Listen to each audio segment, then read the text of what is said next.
मोदी सोना की बात है करूँ लेके आया बीच में दो आदमी और बोल गया बोला फोन उठाया को नहीं क्या जरूरत है काम में कह दो आदमी दे रही सम्मानित मंच और सरदार शहर के मेरे सभी पिताओं के लिए बुजुर्गों नौजवान साथियों सभी हमारे वार्ड पार्षदगण जो बहुत सीनियर बैठे हुए हैं सभी हमारे पीडीसी जिला परिषद के सदस्यगण सभी सरपंचगण सभी ब्लॉक अध्यक्षगण सभी पार्टी की मजबूत टीम जो बैठी है और हमारे जिन लोगों ने मेरे पिताजी के साथ में सफर शुरू किया था वो सभी मेरे पिताओं के लिए जो बुजुर्ग बैठे मैं सारा ने हाथ जोड़ के पहले तो बहुत बहुत धन्यवाद दूं सारा को बहुत बहुत आभार व्यक्त करूं कि जो लड़ाई आप शुरू करी जिस मकसद से आप चालिया चुनाव के अंदर जो विचार के साथ में आप चुनाव लड़े और थे लोग जो सालों साल का संपर्क अपना जो सालों साल का संबंध उन संबंध के विश्वास पर मैं फैसलों लियो तो थे उन संबंध से बढ़कर काम करे मैं थारो किन शब्दा में धन्यवाद दूं मैं बता दूं अपने ये शुरुआत इस चुनाव की बहुत अलग परिस्थितियों में रही और आपने सब बातों को पता भी है 10 साल को सफर मैंने मिलो हमारे बीच में रह के किसान और किसानी का मुद्दा से लेकर चूरू लोकसभा के अंदर विकास का नया आयाम खड़ा करने की इच्छा से अपन ने काम किया 20,000 करोड़ के लगभग से ऊपर के इस लोकसभा क्षेत्र में काम करते हुए मैं अकेला नहीं मेरे पिता मेरे मां कमला जी हम सब ने मिलकर जनता के सुख दुख में भी शामिल होने का उतना ही काम किया जितना हमने दिल्ली के अंदर आपकी आवाज को मजबूती से उठाने का काम किया एक सांसद के रूप में आसान सफर नहीं होता ये पर हमने पूरे परिवार में इस बात को महसूस किया कि जिम्मेदारी लोगों ने बार बार दी है हर बार दी है और इस बार तो 7वीं बार दी है कि 7वीं बार की जिम्मेदारी को निभानी है तो सबको लगना पड़ेगा और हर घर तक पहुंचने की कोशिश करनी पड़ेगी उस पथ पर चलकर हम अपना साफ सुथरी राजनीति करते रहे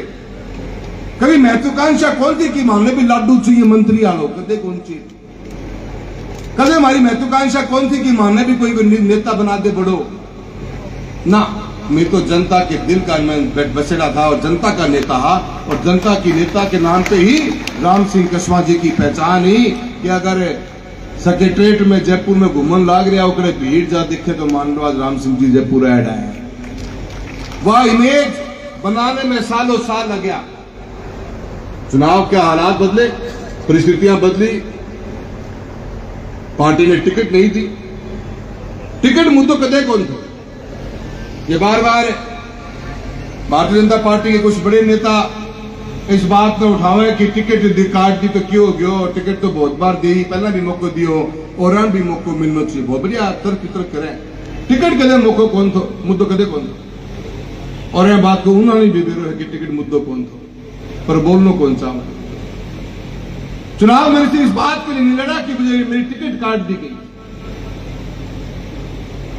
पार्टी ने जिम्मेदारी दी हम जब शुरुआत करी थी तो मेरे पिताजी उससे पहले भी राजनीति में 30 साल निकाल चुके थे 91 के अंदर से पहले के चुनाव के अंदर जो भारतीय जनता पार्टी के जितने वोट आया करते थे सांसद के चुनाव में जब तक मन याद है 89 के चुनाव में मात्र 8,000 वोट आए हैं और अपना उम्मीदवार सरदार शहर का ही मैंने ज्यादा बोलने की जरूरत को नहीं पर आप जब शुरुआत करी पार्टी जिम्मेदारी दी आप पार्टी में लग गया मेहनत करी और आगे बढ़िया पर चुनाव उस टिकट कटने या ना कटने का नहीं था पार्टी ने टिकट मेरे को 2023 में खुद फोन करके कहा था कि आप चुनाव लड़ लीजिए मैं तो मना कर दिया था कहे मैं जी विधायक का चुनाव मैं नहीं लड़ना चाहता सांसद का लड़ना जरूर चाहूंगा काम किया है जनता के बीच में रहे और इतने लंबे समय में आप इतने बड़े लोकसभा क्षेत्र में अपनी जगह बनाते हो समय लगता है किसी 5 साल में या 10 साल में आप 22 लाख वोटर 25 लाख से ऊपर की आबादी तक पहुंच जाओ सवाल ही पैदा नहीं होता 340 किलोमीटर लंबी लोकसभा क्षेत्र हमारा है तो मैंने कहा समय लगा है पिताजी ने बहुत समय दिया है मैंने 10 साल दिए हैं मैं उसमें खुश हूं तो पार्टी ने कहा कि ये घर में 2 टिकट नहीं 1 मिनट भी नहीं लगाई थी मैंने कहा आपकी आज्ञा का पालन होगा और नंदलाल जी पूनिया जिनके सामने हमने ताउमर चुनाव लड़ा उनको टिकट दिलाने का काम किया कभी टिकट मुद्दा नहीं रहा ये बात मैं भारतीय जनता पार्टी के कई जो नेता जो गीत गाते हैं अलग अलग किस्म के उनको बता देना चाहता हूं कि पार्टी का टिकट काटना मुद्दा नहीं, पर टिकट काटी को नहीं गई, टिकट कटवा दी। मुद्दा तो वो हो, बात तो बात की थी, और जो बात पे न टिके वो किस बात को आदमी फिरे। टिकट जनता आशीर्वाद न देती तो स्वीकार कर लेता, काको फैसलो करेगो वह स्वीकार को नहीं करेगा। और मैं ये बात बता देता हूं, आज चुनाव खत्म हो चुका है। ये चुनाव तो लोगों ने जाति पे बांटने की बहुत कोशिश करी, धर्म पे बांटने की कोशिश करी। ये चुनाव कभी न जातियों का था, न कभी धर्म का था। ये चुनाव न कभी सांसद बनने का था, न सांसद न बनने का चुनाव था। ये चुनाव उस दो विचारधाराओं का चुनाव था जिसके लिए हम लड़ रहे थे। एक बार आंख बंद करके देख लेना, बहुत से ऐसे साथी यहां बैठे होंगे और मेरी आवाज भी सोशल मीडिया के मार्फत गई होगी। शायद उनको मेरी बातों पे या हमारे विचार पर उनको एतबार नहीं रहा होगा, चाहे कांग्रेस के फैसले पे उनको एतबार नहीं रहा होगा, शायद वो साथ मैं भी दे पाए हूं। आज सोच के देख लेना, ये चुनाव कभी सांसद बनने का था ही नहीं। ये चुनाव उन दो विचारधाराओं के ऊपर एक विचारधारा को छूने का चुनाव था ये, और लोगों ने बांट दिया। हम कई लोग बट भी गए, दबाने की कोशिश करी, कई लोग दब भी गए।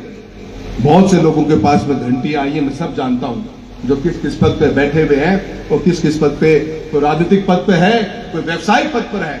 कोई नौकरी में होगा। कुछ दबे, कुछ नहीं दबे, कुछ ने लड़ने की सोची होगी, कुछ नहीं लड़ पाए होंगे, परिवार की परिस्थितियां होंगी। पर मैं दबियों को नहीं कभी, मेरे मन में यह बात को विश्वास हो कि दबा को नहीं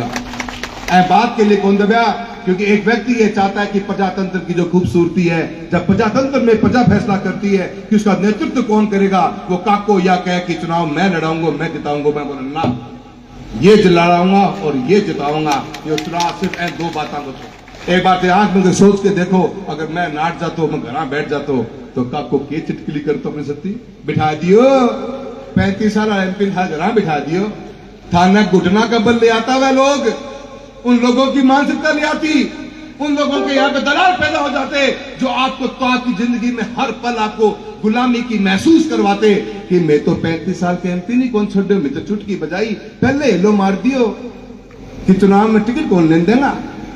ना, कोई जरूरत तो नहीं टिकट की, जनता के आशीर्वाद की जरूरत थी और भरपूर दिए है। और सातवीं बार थारे सामने सांसद के रूप में खड़े हूं, सारा को बहुत बहुत धन्यवाद। और इस सफर आसान नहीं था मेरे लिए, इस सफर के अंदर कांग्रेस पार्टी का भी धन्यवाद मैं उतने सबसे ज्यादा देना चाहता हूं। परिवार में शामिल किया,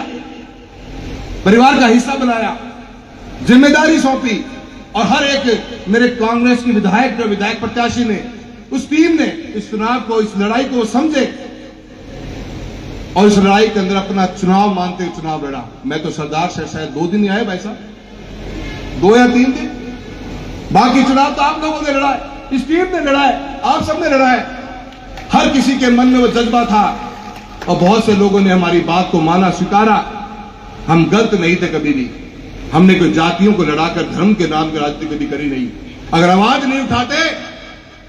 इन लोगों का अहंकार और घमंड तो आपने चुनाव में देख लिया होगा, जब ये दारू की गाड़ी बेचने लग रहा था, लकड़ी की गाड़ी की चोरी की लेके जानी, किसी किसान को गलती से कोई काम कर ले तो काका के नाके पे जानो पड़तो या काको खुद ही कहने लग रहे थे। मैं गलत नहीं था, कहीं पर भी सरपंचों को धमकाया गया था, मैं गलत नहीं था, उन बच्चों के ट्रांसफर साथ कर दिए गए थे, बाढ़ में भेज दिया गया था उनको, मैं गलत कभी नहीं था, मैं बिल्कुल सही था। मैंने एक मजबूत आवाज उठाई थी, फैसला कुछ भी होता, कुछ भी मेरा रिजल्ट होता, मुझे कोई फर्क नहीं पड़ता, मैंने बिल्कुल सही आवाज उठाई थी। मुझे अपने आप पे पूरा विश्वास इस बात का उस दिन भी था और आज भी है। मेरे साथियों, प्रजातंत्र के अंदर नेतृत्व के पास में बहुत कम ऐसे मौके मिलते जो इतने बड़े फैसले ले जाते हैं। आप सोच के देखिए, भारतीय जनता पार्टी के बारे में सारा देश जात हो, थार लोग बाहरों ही उल्टो निकल के एक ही आए, तो किन सोच के आए हो वो के चैलेंजेस मेरे आगे को नहीं आया होगा, के चुनौतियां मेरे आगे को नहीं आई होंगी, के दबाव मुझ पर कौन रहे होगो। पर मैंने पता तो कि 35 साल का सफर हमने लोगों को दिया है, अगर आज मैं ही टूट गया तो आने वाले पीढ़ी में क्या मैसेज देना कहेंगे हमारे बच्चे। उस गुलामी की सोच के अंदर फिर से उनको जीना पड़ेगा कि एक व्यक्ति फैसला करता है, इस बात के लिए लड़ा था उनका बेटा और का भाई। मैं आपका हाथ जोड़ता हूं, निवेदन करता हूं, कृपया करके इस लड़ाई को जाति में मत बांटो, मत तोड़ो, कुछ नहीं मिलने वाला। अपन चुनाव जीत गया, थारा आशीर्वाद हूं, एक बात ने खत्म कर दो ताकि घनी खास गिराई चुनाव के अंदर कि कतरा में रंग रंग लाग जा। मेरे परिवार पर, मुझ पर ऐसे ऐसे नेतृत्व ने ऐसी भाषा का प्रयोग किया, मैं एक दिन चुप नहीं कुछ नहीं बोला, मैं चुप रहा, मैं सुनता रहा एक बात वो। सिर्फ इस बात के लिए सुनता रहा कि मन में पतो कि मेरी नजर मछली की आंख पर है, और जब नजर मछली की आंख को है जदी नाको पिया वरना तो काको तंग कर लिया ठेठ चुनाव ना पाता। मैं कांग्रेस के परिवार का हिस्सा बनाऊं, आप मेरे साथ में बहुत से मेरे साथी आए, अपन यहीं रहेंगे, मजबूती के साथ रहेंगे और पूरी सच्चाई ईमानदारी के साथ मेहनत करेंगे और आने वाले चुनाव जो अपने बीडीसी के सरपंच के और जिला परिषद के होने वाले हैं, अनिल भाई साहब बैठे कंधे से कंधा मिलाकर पार्टी को मजबूती प्रदान करने की बात करेंगे। एक नई शुरुआत करी है, बहुत सी बातें। और आज भी देख लो, मैं तो आज एक इंटरव्यू सुन रहा हूं, बताई कि मेरे बारे में एक बड़े नेताजी ने बात कही कि इतने साल पार्टी में रहे, जिस टहली पे बैठे हुए हैं उसी को काटने की कोशिश करी जा रही है, उसी को काट रहे हैं। आज भी का को स्वीकार कौन करने पर पार्टी का दो बड़ा नेता देवी सिंह जी भाटी और सुमेधानंद जी मान चुके हैं कि काको कारण तो तू ही है, सीट 5 गई मारी, मानना तो ना मानना और मनने और को दिए। मैं तो टेली टाली केबलों काटन ला रहे हो थे, तो पेड़ ने नीचे सरकार लाग रहे हो, पता कौन चलन लाग रहे हो। बहुत जद्दोजहद के बाद में, और ये बात आप मान के चलिए कि राजनीति के अंदर जब भी नेतृत्व ने किसी बड़े मुद्दे को उठाया है,